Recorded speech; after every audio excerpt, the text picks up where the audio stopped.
नमस्कार मित्रों, astrology with Shyam Kumar Sharma channel में आपका हार्दिक स्वागत है और मैं आपका हार्दिक धन्यवादी हूं कि आप मेरे चैनल को जो है वो बहुत लाइक कर रहे हैं, कमेंट भी कर रहे हैं उसके वीडियो में और शेयर भी कर रहे हैं वीडियो। और मित्रों, एक प्रार्थना और है कि आप मेरे चैनल को सब्सक्राइब जरूर कीजिए ताकि आप जो विषय मुझे बताते जाएंगे मैं उन विषयों पर आपके लिए हर रोज जो ज्योतिष से संबंधित वीडियो है वो लाता रहूँगा। आज जो वीडियो मैं आपके समक्ष पेश करने जा रहा हूँ, उस वीडियो में किसी ने मुझे प्रश्न भेजा था, गुरुजी मल मास जो है वो कब शुरू हो रहा है और कब खत्म हो रहा है, तो उसके बारे में बताइए और क्या क्या इस मल मास में नहीं करना चाहिए। तो मैं आज आपको बताऊंगा कि मल मास 2023 कब शुरू होगा और कब समाप्त होगा और इसमें आपने क्या क्या करना है और क्या क्या नहीं करना। इसके साथ ही मैं भगवान श्री हरि से ये प्रार्थना करूंगा कि आप हमेशा सुखी रहें और आपके घर में जो लक्ष्मी है वो स्थायी निवास करे, सफलता आपके कदम चूमे। तो चलिए शुरू करते हैं। मल मास 2023 कब शुरू होगा और आपने इसमें क्या क्या नहीं करना है। मित्रों, आज मंगलवार है, तो आपको जो है सबसे बड़ी बात जो है कि आज जो है 18 जुलाई 2023 से मल मास की जो शुरुआत है वो हो चुकी है और इसकी जो समाप्ति है मित्रों वो होगी 16 अगस्त 2023 को। मल मास को पुरुषोत्तम मास भी कहा जाता है या अधिक मास भी इसको कहते हैं। इस साल जो मल मास लगा है वो सावन के महीने में लगा है, जिसपे जो सावन के महीनों के बारे में मैंने आपको पहले भी एक वीडियो दे रखी है। तो जो सावन की अवधि है इस बार आपको पता ही है, मैं बताया था उस वीडियो में कि 59 दिन तक होगी। अब होता क्या है, जो मलमास होता है मित्रों, इसमें कोई भी जो मांगलिक कार्य वो नहीं किया जाता, क्योंकि सिर्फ जो धर्म कर्म से जुड़े कार्य होते हैं वो आप इसमें कर सकते हैं, कोई शुभ कार्य आप इसमें नहीं कर सकते। तो इसलिए, और ये जो महीना होता है इस महीने श्री हरि यानी श्री विष्णु भगवान जी की प्रार्थना जो है, जो इस संसार के पालन करता है उनकी पूजा की जाती है। वो समुद्र के बीच जो शेषनाग जी हैं उनकी शैया पर पूरे 59 दिन आराम करते हैं। लक्ष्मी माता जो है, जो लक्ष्मी माता उनकी जो है वो चरण दबाती है और वो जो योग निद्रा है उसमें चले जाते हैं 2 मास के लिए। और जो करता धरता है वो किसको बना जाते हैं, वो भगवान शिव को बना जाते हैं, क्योंकि शिव जी की पूजा होती है। लोग हरिद्वार जाकर कांवड़ लाते हैं, कांवड़ा यात्रा होती है और आके शिव जी के ऊपर गंगा जी का जल जो है वो चढ़ाया जाता है। अब मलमास जो है, अगर आप इसमें शुभ कार्य करेंगे तो आपकी जो सुख शांति है घर की वो भंग होने की संभावना रहती है। अब किन कामों को नहीं करना चाहिए, चलिए उस विषय के बारे में बात करते हैं। सबसे प्रथम, मल मास के दौरान 10 काम ऐसे हैं जिनको आपने नहीं करना है। अब वो 10 मास कौन से हैं, 10 काम कौन से हैं वो मैं आपको बताता हूँ। सबसे बड़ी बात ये है कि किन चीज़ों का सेवन जो है वो आपने भोजन में नहीं करना है। कौन सी चीज़ें हैं, मल मास जब लग जाए तो आपने शहद, चौलाई, राई, प्याज, लहसुन, उड़द, गोभी, गाजर, मूली, दाल और नागरमोथा जो होता है, इन चीज़ों का सेवन आपने बिल्कुल नहीं करना है। क्योंकि अगर इन चीज़ों का आप सेवन करेंगे तो आपका स्वास्थ्य खराब हो जाएगा, पेट आपका खराब रहेगा और जो आपने पुण्य कर्म कर रखे हैं ना वो भी समाप्त होने की संभावना रहती है। इसलिए मित्रों, इन सब चीज़ों से सेवन से आपको बचना चाहिए मल मास के दौरान। नंबर 2, दूसरा कार्य जो क्या करना है, बुरे विचार आपके मन में कभी नहीं आने चाहिए मित्रों। किसी के प्रति बुरा सोचना, किसी का बुरा करने की कोशिश करना, ये आपको बिल्कुल नहीं करना चाहिए। बुरे काम जो है वो नहीं करने चाहिए आपके।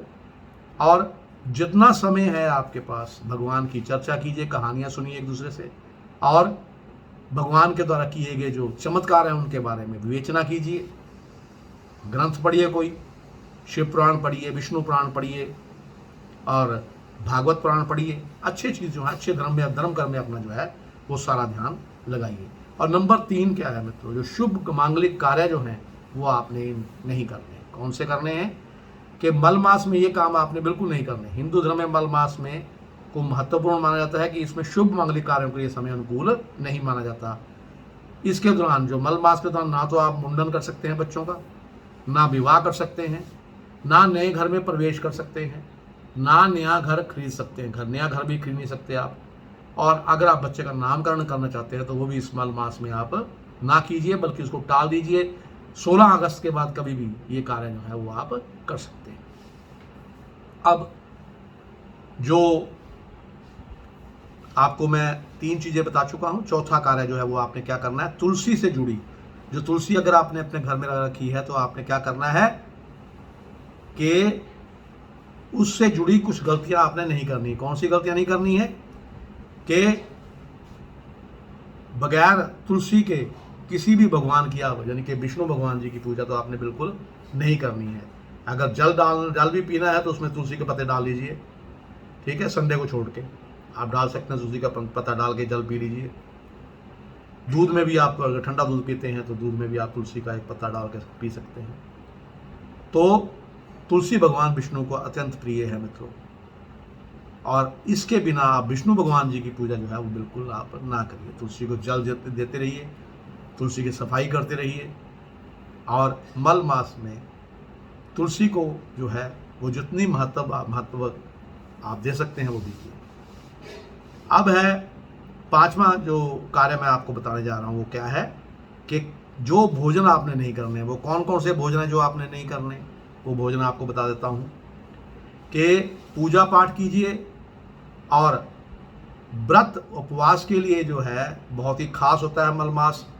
इस महीने तामसिक भोजन आपने बिल्कुल नहीं करना। तामसिक भोजन क्या होता है, लहसुन, प्याज, मांस, मछली, शराब जैसी चीज़ों का सेवन आपने बिल्कुल नहीं करना है मित्रों, क्योंकि ये ऐसा करेंगे तो आपका पेट तो खराब है, स्वास्थ्य बहुत खराब हो जाएगा आपका, और फिर स्वास्थ्य एक बार खराब हो जाए तो उसका ठीक होना बहुत मुश्किल होता है। और उसके बाद क्या है कि ये मैंने आपको बता दिया 5वां कार्य। 6ठा कार्य अब है नया काम आपने शुरू नहीं करना। नया काम आपने कौन सा नहीं करना, 7वां जो काम है वो बता रहा हूँ आपको कि नए काम आप इसमें ना शुरू करें तो बहुत अच्छा है आपके लिए। तो शुभ कार्य, क्योंकि शुभ कार्य के लिए मल मास जो है वो उचित नहीं होता। जो अवधि जो है ये कब से है बताइए मैंने आपको, 18 जुलाई से लेके और 16 अगस्त तक। तो आपने क्या करना है, कोई भी नया काम या नया कारोबार आपने शुरू नहीं करना, नया बिजनेस नहीं आपने करना, दुकान नहीं खोलनी, उसको कुछ समय के लिए टाल दीजिए। कोई व्यापार अपना करना चाहते हैं वो ना कीजिए। और कोई बड़ा निर्णय अगर आप लेते हैं, कोई कहीं आपने एक स्थान से दूसरे स्थान परिवर्तन करना है, या एक शहर से दूसरे शहर से बसने का आपको इरादा है, या आप अपने घर से यानी कि कहीं और पहाड़ों पे जाकर बसना चाहते हैं, तब भी आपने ये काम त्याग देना है। ये 16 अगस्त के बाद ही आपने करना है। अब है मित्रों 8 नंबर पे। 8 नंबर पे क्या है कि देर तक आपने सोना नहीं है। सुबह जल्दी उठिए, स्नान कीजिए, प्रभु की पूजा कीजिए। पूजा पाठ करने के बाद आप कोई चीज़ जो है वो खाएं। और सबसे बड़ी बात यह अच्छा यही होगा कि आप अगर बेड पे सोते हैं तो उसकी बजाय भूमि पे अगर सोएं, आप ज़मीन पे सोना शुरू कर दें तो आपके लिए बहुत अच्छा रहेगा। एक तो आपको पीठ दर्द की समस्या जो है उससे निजात मिल जाएगा, ठीक है। और नंबर 2, जब आप फर्श पे सोते हैं, भूमि पे सोते हैं, तो कई जो पॉइंट हैं आपके शरीर पे उनमें दुआ पड़ता है, और दुआ पड़ने से आपकी कई बीमारियां भी ठीक हो जाती हैं। अब है 9 नंबर। 9 नंबर में क्या है कि इन चीज़ों का आपने दान करना है। कौन सी चीज़ें हैं मित्रों, मैं बता रहा हूँ आपको कि अन्न यानी गेहूँ, केला, पीले वस्त्र, किताब, नारियल और दीपक का दान जो है वो आप कर सकते हैं। इससे आपको ईश्वरीय कृपा जो है वो प्राप्त होगी, और आपकी यानी कि जो परिवार है वो खुशहाल जो है वो होना शुरू हो जाएगा। दान आपने जरूर करना है, चाहे पैसों का कीजिए, पर अगर हिम्मत है तो पैसों का कर सकते हैं, नहीं तो खाने का अनाज का दे सकते हैं, आटा दे सकते हैं, चावल दे सकते हैं। इन सब चीज़ों का दान आप मंदिर में कर सकते हैं, या गरीब आदमियों को भी आप कर सकते हैं। और 10वें नंबर पे जो है, व्रत की शुरुआत ना करें। किसी प्रकार का व्रत जो है इसमें सिर्फ आप क्या कर सकते हैं कि जो आप ऑलरेडी जो व्रत कर रहे हैं वो कर सकते हैं। मल मास में आप जो पूजा पाठ रोज करते हैं वो कर सकते हैं। मंगलवार का अगर व्रत रख सकते हैं, क्योंकि आप शुरू से रख रहे हैं। वीरवार का व्रत रखते हैं तो शुरू से रख सकते हैं। सोमवार का व्रत रखना है तो रख सकते हैं, लेकिन जो कोई शुरू से रख रहे हैं, लेकिन नया व्रत जो है वो आपने शुरू इस मल मास में नहीं करना है। और ना ही किसी व्रत का आपने उद्यापन करना है। जैसे 16 सोमवार के बाद उद्यापन करते हैं वो ना कीजिए। मंगलवार जो है वो आप करने के बाद 8 मंगलवार या आप जितने मंगलवार आप 21 मंगलवार जो है करने के बाद उद्यापन करते हैं वो नहीं करना आपने। ऐसे ही वीरवार का अगर रखते हैं तो कई वीरवार, जितने भी वीरवार आप व्रत रखते हैं उनके बाद उद्यापन आपने नहीं करना है, वो आपने 16 अगस्त के बाद ही करना है। तो मित्रों, ये मैंने बताया आपको मल मास के बारे में। अब मुझे आशा है कि आपको ये विषय जो है वो मेरा बहुत पसंद आया होगा। तो इसी के साथ मैं अपनी वाणी को विराम देता हुआ आपसे अब विदा चाहूँगा और फिर वही प्रार्थना करूँगा कि भगवान श्री हरि मल मास के दौरान आपको अच्छा रखें, तंदुरुस्त रखें, लक्ष्मी आपके घर में स्थायी निवास रख करे और आपके जो सारे कार्य हैं जो आप कर रहे हैं उसमें आपको सफलता मिले। नमस्कार, आपका दिन शुभ।